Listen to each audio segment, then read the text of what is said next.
Hey all, good morning and welcome to ShareTrek. This is Raj here. The markets have been really bad for a while, and I think that at this point of time we just have to keep calm and carry on. So let's get started.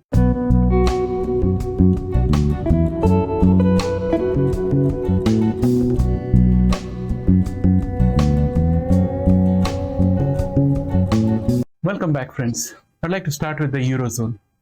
The Eurozone inflation has surged to 10% last month. This was boosted by energy prices, which rose almost 40.8% year on year, up from 38.6% in August. The other items that boosted the inflation were food, alcohol, and tobacco, which went up by 11.8%, up from 10.6% last month. So these are the factors which are pushing the EU inflation higher. This puts a lot of pressure on EU to find alternative fuel sources. It would have to raise interest rates and shore up the euro, which is becoming weak against the dollar, to tap down on fuel and food inflation, which it is importing from outside. So the euro has to get a bit stronger. And coming back to the US markets, as we regularly watch market movers, we have been saying that Apple, Amazon, Google, and Microsoft are holding up the index. And the other index components have already fallen down significantly. So that's the reason why we are seeing the index is not yet at the absolute bottom. Of these, Google and Microsoft have already hit the 52-week low. This leaves Apple holding the index along with Tesla. These are the last two dominoes to fall. And continued weakness will bring both these shares to the 52-week low. And recognizing this, some analysts have already downgraded Apple. And as a result, Apple fell 5% yesterday, and Tesla fell almost 7%. I think it was 6.8 or 6.9% drop for Tesla. I think there are many index shares that are already at 52 weeks low that will consolidate instead of falling down further, while Apple and Tesla fall, so that the index may not seem to fall as much as Apple and Tesla, but still will touch new lows. That is my personal opinion. We'll see how it goes, but that's what is most likely to happen, I think. Remember, meanwhile, our risks are not going away. Russia is continuing to escalate the hostilities with mobilization drive that has sent hundreds of thousands of Russians fleeing Russia to avoid draft. I have been watching some YouTubers from Russia, like Inside Russia and Nikki Proshin. Those guys have also fled Russia, and they're reporting. One is reporting from Azerbaijan, another is reporting from Turkey. So they are displaying a lot of videos out there showing people running away from Russia. So it's actually happening. And Russia is now drafting non-ethnic Russians also into the war, and they are most likely to declare a referendum to join for the Ukrainian disputed regions to join Russia, and then draft all the citizens in those areas to fight against their own brothers in Ukraine. So it's absolute madness going on out there from what I read. And meanwhile, China is still grappling with the fallout of its COVID lockdown. The political risk in USA is growing by the day as the midterms are approaching, and faith in institutions such as judiciary and FBI are being eroded on both sides of the divide. And the latest is when Judge Aileen Cannon said that Trump need not make a declaration to the special master that all the documents provided by FBI are what were seized. This was basically done so that Trump would stop talking on mainstream media and social media, saying that FBI has planted evidence. But Judge Aileen Cannon said no, he doesn't have to make a declaration, which basically means that he can continue to lie on TV and social media while refusing to make the statement under threat of perjury in a court of law. So this has kind of eroded the confidence in judiciary, and we'll have to see what happens out there. Meanwhile, US housing is also in precarious situation as mortgage rates continue to rise and rents continue to stay high. This feeds into inflation, as you guys know, and that's what the Fed is fighting against. And the Fed has already signaled that it will prioritize inflation fighting over avoiding recession. All bets are off. Any bullishness will be temporary for the short term, in my personal opinion. Let's now look at the pre-market action and see where the markets are at. Well, here we are in our Nasdaq futures, and this is the chart for Nasdaq futures, and each of these candles is a one-day candle. And right now, what we are looking at here is the candle for the 30th of September, that is for today. and we are still on this diagonal line of resistance at this point of time, because yesterday we fell down from there and the support became a resistance. So we are in here today. We'll have to see whether we are able to break through this, and if we are able to break through this, then I'll probably adjust this diagonal line of resistance to include some of the higher lows of the candles out here, which would probably look something like this. So this is what I will try to do, assuming that the original bear channel is not precise. So I'll leave it where it is for the time being. The MACD is bearish and the momentum is below average but picking up. Pre-market we are up 0.29%. So that's a mild bullish factor. But as I said in my news section, I don't see anything that is there for us to feel optimistic about, except potentially a dead cat bounce where people think that the market bottom has been reached and they come into the market and bid the price up. That's potentially what is likely to happen today. US oil is down 0.02%. It's still battling this diagonal line of resistance. It has been hitting it many times, 1, 2, 3, 4, 5, 6, 7 times already. MACD is just about to cross over the signal line. Momentum is flat and below average, and pre-market we are already down minus 0.05%. So we'll see where the direction goes after the market opens. QQQ is up 0.3%. It's not much to write home about. And the horizontal line of support at 273.52 has now become a resistance because we fell below that yesterday. And today's candle is yet to form. And our support is going to be 268.74. Pre-market, we are at 272.72.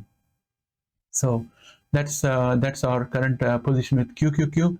MACD is bearish and momentum is below average. So potentially we could bounce back from 30, or we could go further down and touch 23.56. We'll have to see whether we bounce back like last time at 30.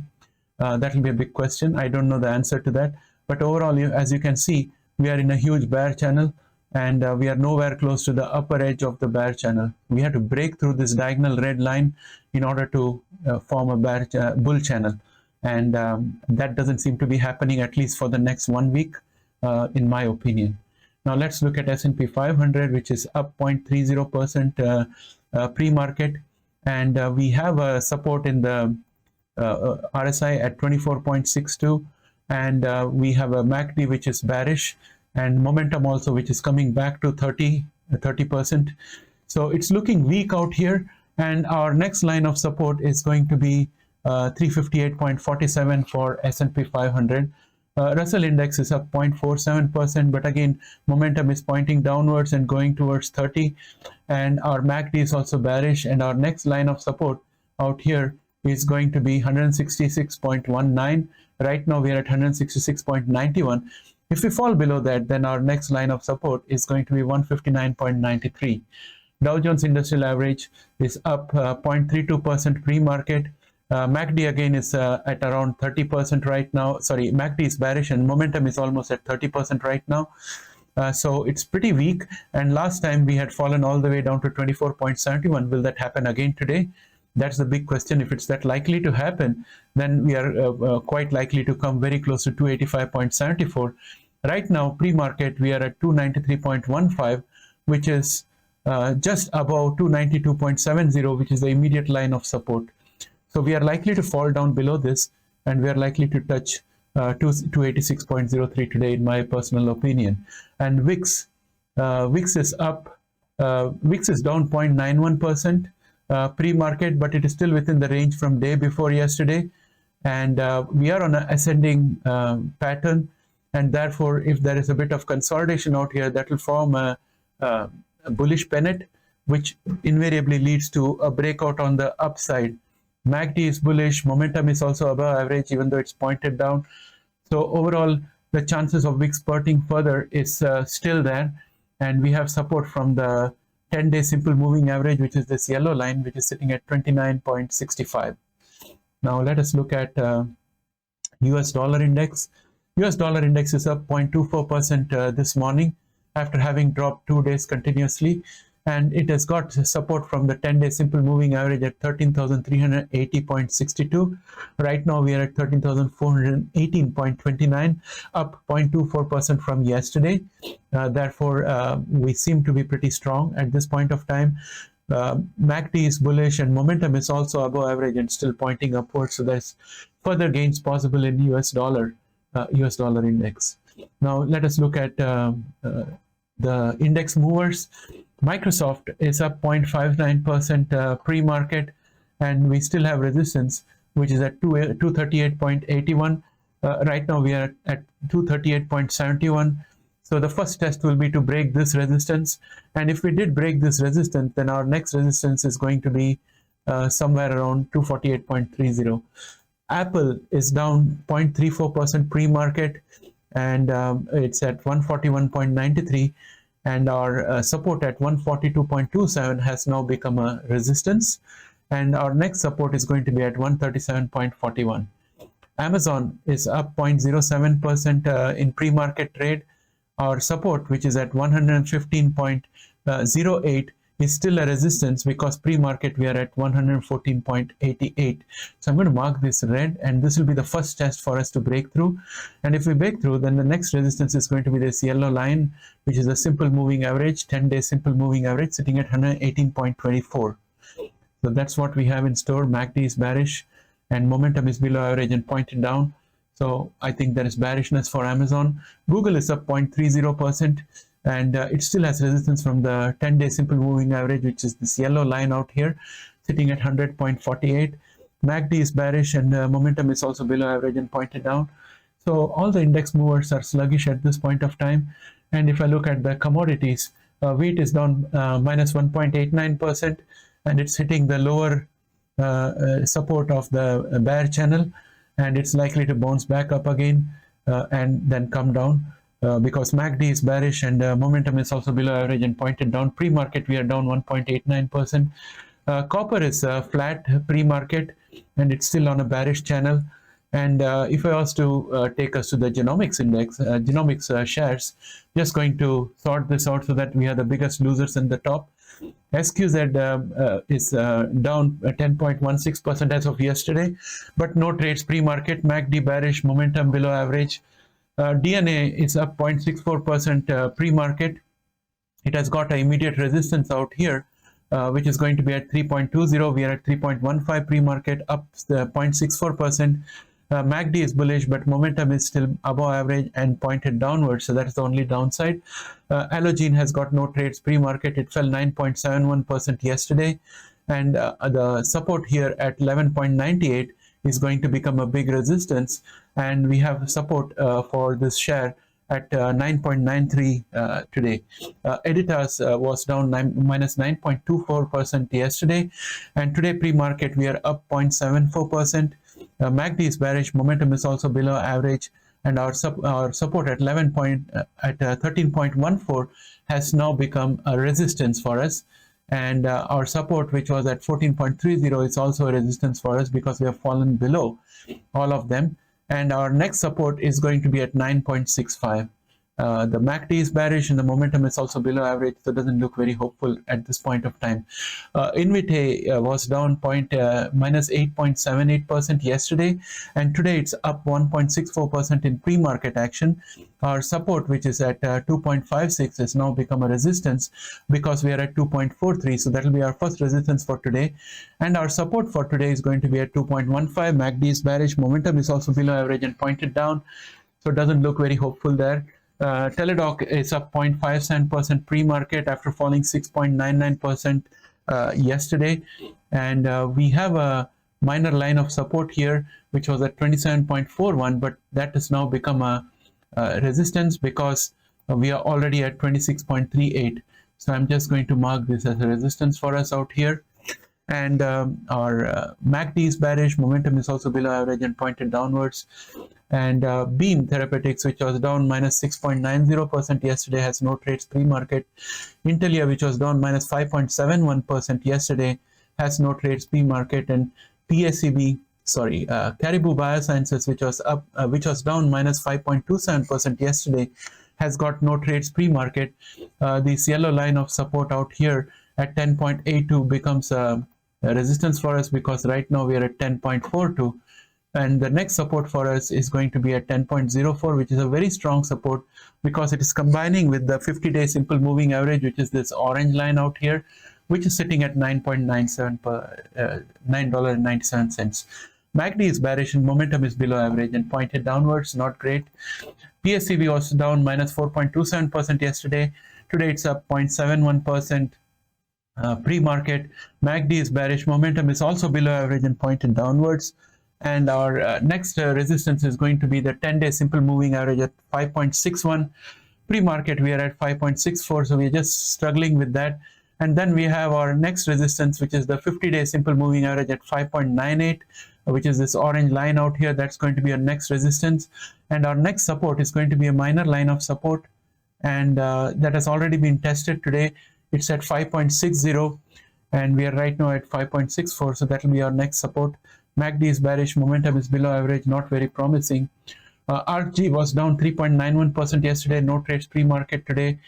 Illumina was down 3.72% yesterday, no trades pre-market. CRISPR Therapeutics was down 3.66% yesterday, up 0.06% pre-market, but we still have resistance, which was earlier a support at 6.36. It's now resistance at 66. CRISPR, which was down 3.66% yesterday, is now at 64.53, up 0.06% pre-market.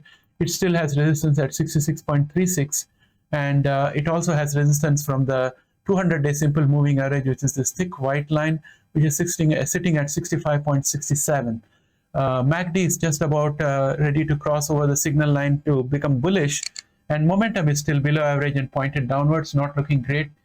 IDNA was down minus 3.12% yesterday, no trades pre-market. Bluebird was down minus 1.21% yesterday. It's up 2.63% pre-market, and it's got a next resistance at 6.44. And I don't think the MACD and the momentum support this positivity, so it's likely to fizzle out, potentially a dead cat bounce out here. And in case of most of these shares which are genomic shares which are showing positive, I think it's all a dead cat bounce in action. Verve is down minus 0.81% as of yesterday, no trades pre-market. IMTX was up 2.63% yesterday, no trades pre-market.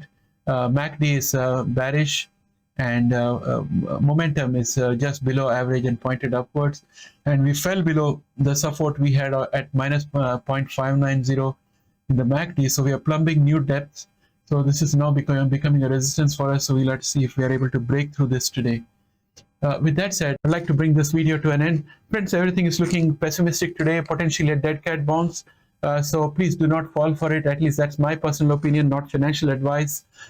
Any movement upward can always be capitalized with a bit of call selling, covered call selling. I would advise covered calls rather than uncovered calls, because we have to be safe. And with that said, I think that's all I got for today. Please do press a like out there if you like this video, even though the message is not great. Please separate the messenger from the message. And also, if you have not yet subscribed, please subscribe and help us grow this channel. Thanks and have a great day. Bye for now.